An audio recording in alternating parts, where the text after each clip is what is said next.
Laws of jurisprudence. Gheebat means to mention or disclose a hidden weakness of someone which he does not prefer to have disclosed before others, with the intention of vilifying him. If this thing, means trait or quality, is not really present in him, then it is not gheebat or backbiting, but it is regarded as Bohtaan. It is mentioned in the Quran-e-Majid as follows. The translation is, "Do not backbite regarding one another amongst you. Would any one of you like that he should eat the flesh of his dead brother? Ye regard this as detestable."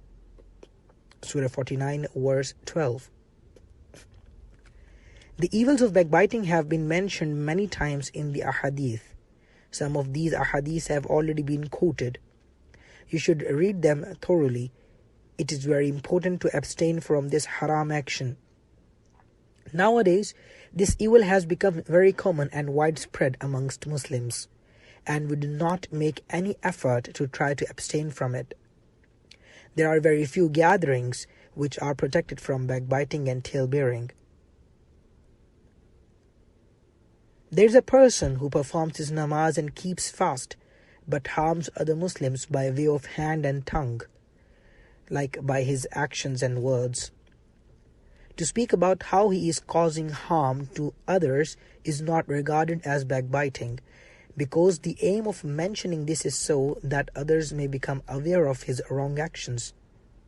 In doing so, they may be able to protect themselves from him.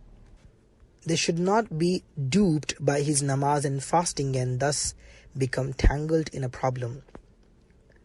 It has been mentioned in the hadith, "Are you afraid of speaking against a Fajir?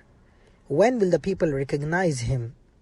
Speak about the bad that he possesses so that people may abstain from him and be protected from him."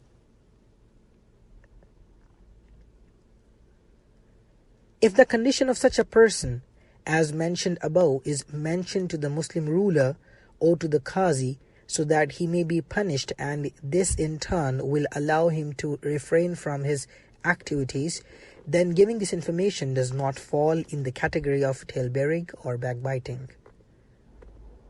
This ruling is regarding an open sinner and an open transgressor, means a Fasiq-o-Faajir, regarding whom it is necessary to inform the people about, so that they may be protected from his mischief, and to do this is permissible and is not regarded as gheebat.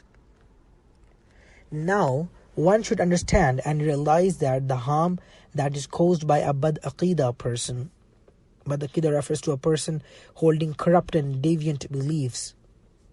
So this person is far worse than that which is caused by a fasiq. The harm that will be caused by a fasiq is much less than that which is caused by a person which corrupt beliefs. A fasiq usually causes materialistic loss to us, whereas one's deen and iman is harmed and destructed by a Badmazhab. In order to propagate their corrupt ideas, the Badmazhabs are very punctual in their namaz and fastings, etc. They do this in order for their prestige to be embedded into the hearts of the people. They do this so that later on, when they speak of their misleading and corrupt ideas, it will be easily accepted by the people. Thus, it is much more important to disclose the corruption and wickedness of such people compared to disclosing the mischief of a fasiq. One should never be hesitant in disclosing and mentioning their corrupt beliefs.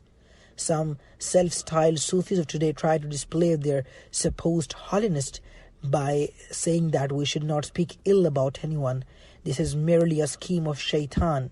To protect the creation of Allah from the misled and corrupt people is not just any ordinary act, but it is the sunnat of the Anbiya Kiram alayhimus salam, which these self-styled Sufis want to omit by presenting baseless and worthless interpretations.